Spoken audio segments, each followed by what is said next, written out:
dia, minha irmã em Cristo. Vamos aí concluir o estudo da Epístola do Apóstolo Paulo aos Efésios, agora no capítulo 6. Capítulo 6, nós já estudamos a respeito de filhos e pais, a respeito de servos e senhores, como segundo subtítulo, e agora o último, a armadura espiritual dos cristãos. Pega a tua Bíblia, estude conosco, vamos refletir textualmente dos versículos 10 até o versículo 20 da Epístola do Apóstolo Paulo aos Efésios. Vamos lá? Pois bem, no demais, irmãos meus, fortalecei-vos no Senhor e na força do seu poder.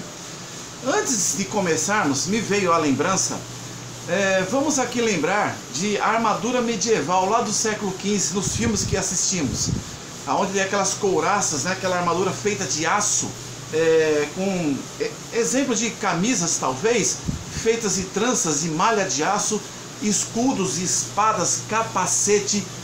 Dentro dessa linha que nós precisamos estar refletindo como uma analogia, uma comparação que Paulo aqui usa para nos mostrar como devemos estar nos fortalecendo em Cristo Jesus. Ele usa uma metáfora, ele usa essa característica de armadura para que nós como cristãos possamos vestir uma armadura como se fosse tal, mas no mundo espiritual, para que possamos suportar os dardos, as flechas do maligno contra a nossa vida.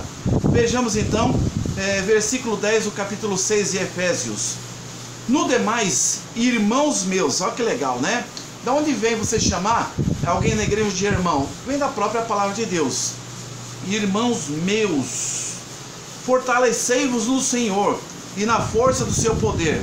Então, uma das formas de nos fortalecer são várias, mas uma delas é colocarmos nessa metáfora toda a armadura de Deus, a armadura de Jesus Cristo, a armadura espiritual. Precisamos nos fortalecer nesse mundo tão tempestuoso, nesse mundo tenebroso, porque nós estamos aqui não brigando contra a carne e espírito, mas sim contra os principados, contra as potestades, como aqui estaremos lendo. Então, precisamos nos fortalecer.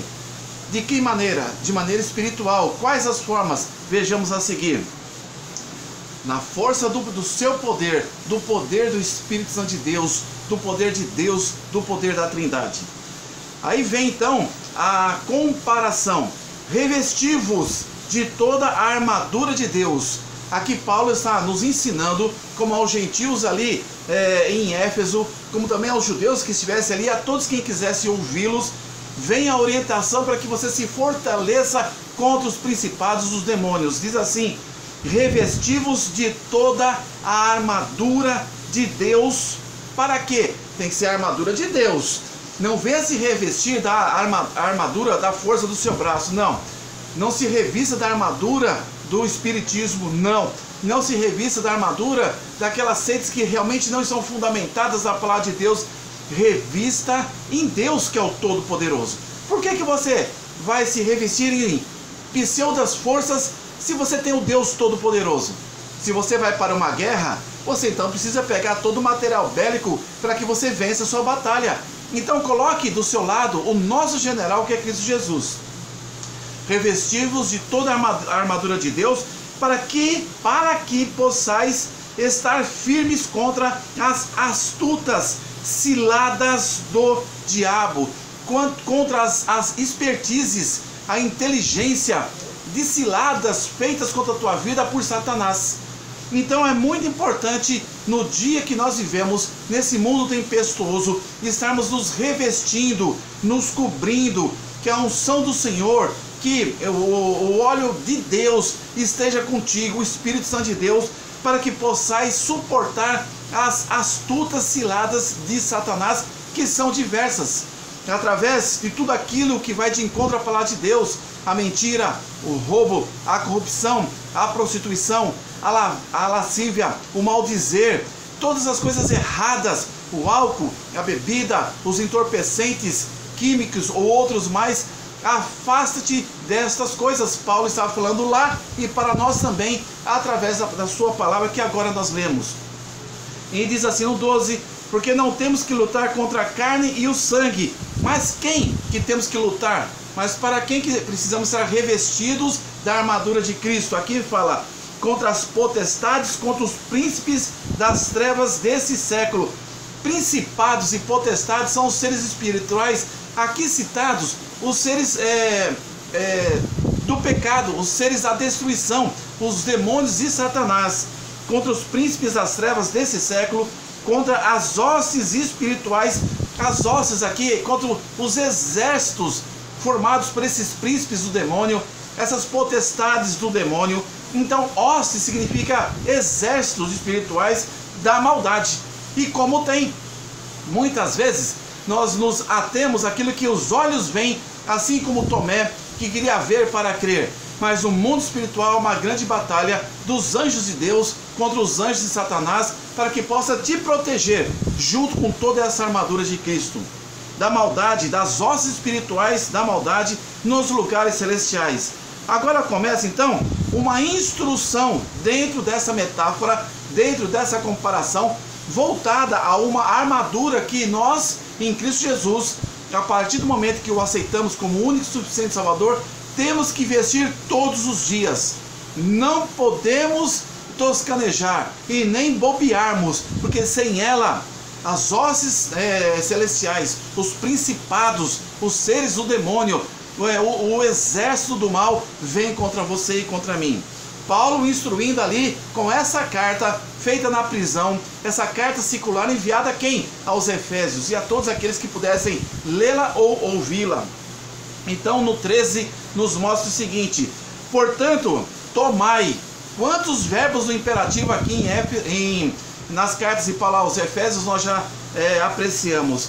Então, portanto, tomai toda a armadura de Deus. Ele vai descrever essa armadura e está dizendo para que, dando uma ordem para tomai toda a armadura de Deus. Não basta apenas o capacete, não basta apenas as ombreiras, não basta apenas o peitoral espiritual, né? Os braceletes, não, é toda a armadura de Deus. Toda a armadura de Deus, para quê? Olha a finalidade: para que possais resistir o dia mal, que são todos os dias, porque esse mundo jaz no maligno. E havendo feito tudo, ficais firmes, firmes na rocha, firmes em Jesus. Que após você ter tido esse entendimento, em obediência a essa ordem de tomai, fique firme, porque a batalha é grande. 14, estais, pois, firmes, repetindo então a palavra firmeza, tendo cingido os vossos lombos com a verdade. E a verdade é a palavra. Para que você possa, no seu dia, estar cingido da verdade, leia a palavra do Senhor, busque o Senhor.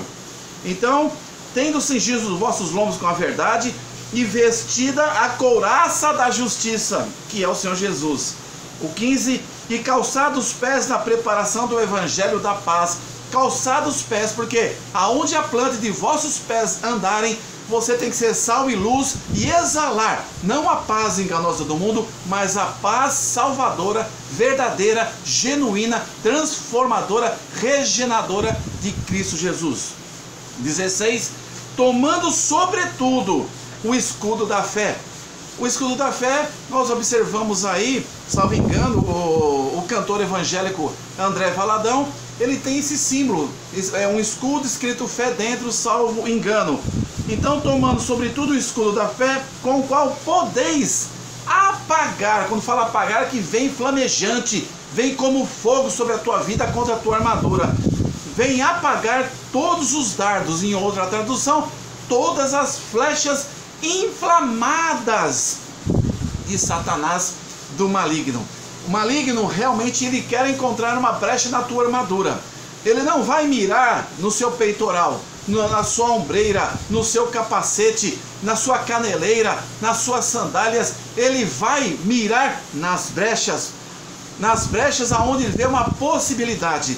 Por isso vem aquele costume dos evangélicos falarem assim: cuidado, fecha as brechas, porque Satanás, na sua astúcia, na sua inteligência, ele procura as brechas para que as suas flechas inflamadas, os dardos satânicos, entre, perfure o seu corpo e traga uma grande ferida que pode ali trazer realmente uma grande destruição para a tua vida. para teu lar, para os teus filhos, nos teus negócios, no teu ministério. Feche as brechas na tua armadura espiritual. 17. Tomai também o capacete da salvação e a espada do Espírito, que é a palavra de Deus. Então, o capacete de salvação, a salvação, aceite Jesus. Neste momento, ouvindo esse vídeo, essa ministração, essa mensagem, como seu único e suficiente Salvador. E também, diz aqui, tomai a espada do Espírito, que é a palavra de Deus. Tomai essa tua espada. Essa, de fato, é a tua espada, para que você possa degladiar contra os principados, contra os exércitos, as hostes desse mundo tenebroso, das trevas. Versículo 18. Uma outra forma de você revestir da armadura de Deus: orando em todo o tempo, orai sem cessar, orando em todo o tempo, com toda oração e súplica no Espírito, e vigiando nisto com toda a perseverança e súplica para todos os santos. Orar, vigiar, orar, vigiar. 19. E por mim, aqui Paulo escrevendo, essa epístola aos Efésios na cadeia, e por mim, Paulo, para que me seja dada, no abrir da minha boca, a palavra com confiança, para fazer notório, para fazer conhecido o mistério do Evangelho, as coisas ocultas do Evangelho. Meu querido, essa responsabilidade, essa ordem de tomar a armadura espiritual de Cristo, e não é simplesmente para que você se proteja, é para que você, tendo Jesus como o nosso general é Cristo, para que possamos avante pregar e evangelizar e batizar no nome do Pai, do Filho e do Espírito Santo de Deus. Agora, essa situação de você cingir o seu corpo, revestir o seu corpo com a armadura de Cristo, ficar estático, não adianta. Você está numa guerra nesse mundo tempestuoso, onde Satanás quer construir o reino das trevas, e Cristo, não por força, mas por amor, te chama para o reino eterno, o reino celestial, o reino de Deus. Aí, versículo 20, pelo qual Paulo diz aqui: sou embaixador em cadeias. O embaixador é aquele que fica em cada estado, em cada país, e ali ele representa como se fosse o seu próprio país. Por exemplo, a embaixada do Brasil nos Estados Unidos, ali é o Brasil representado. Os americanos não podem adentrar. Então, ele tem a embaixada nos Estados Unidos, na Espanha, em Portugal, na China, no Japão, em todos os lugares que é acessível e possível, o Brasil tem a sua embaixada com seu representante. Paulo está dizendo aqui o quê? Que ele é embaixador em cadeias. Por quê? Nas 3 viagens missionárias, tanto em Colossenses, em Tessalonicenses, como em Éfeso, com os Gálatas, se eu não me engano, na Galácia, acho que é o nome, ele esteve ali, considerando as suas prisões como lugar de embaixada, onde ele não deixou de expressar a palavra do Senhor. Então, pelo qual sou embaixador em cadeias, para que possa falar dele livremente. Dele quem? Falar de Cristo Jesus, falar das boas novas, falar das boas notícias do Evangelho da libertação e da salvação. Falar dele, de Cristo, livremente, como me convém falar. Nos convém falar de Cristo Jesus. Não basta apenas ir na igreja, ouvir e não praticar. Ir na escola dominical, ouvir e não praticar. Precisamos, a exemplo de Paulo, falar, tanto perseguidos ou não, tanto encarcerados ou não, aonde quer que estivermos, na faculdade, no emprego, nas escolas, na praia, nas calçadas, no mercado, sempre disseminarmos as boas novas de Jesus Cristo. Saia da inércia, movimente essa armadura, porque senão ela vai enferrujar e Satanás vai encontrar uma brecha na tua vida. Sede firmes com a armadura de Cristo, não para apenas se autoproteger, mas para pregar, falar em tempo e fora de tempo a respeito do amor de Deus para você. Pois bem, assim veio como convicção Paulo falar e nos ensinou, assim como aos Efésios, palavras de crescimento e de bênçãos espirituais, para que possamos adotá-las, para que possamos estar mais e mais buscando a santidade e mais alegrando o coração de Deus. Obrigado por participar desses vídeos dos estudos do capítulo 1 ao 6 da carta do apóstolo Paulo, da epístola de Paulo aos Efésios. Se você sentir no coração, inscreva-se nesse canal, toque ali no sininho, dê aquele likezinho, pois estaremos nos próximos vídeos estudando uma outra carta, a carta de Paulo aos Gálatas. Que Deus abençoe o seu dia, essa quinta-feira, poderosamente, hoje para todos sempre. Amém, amém.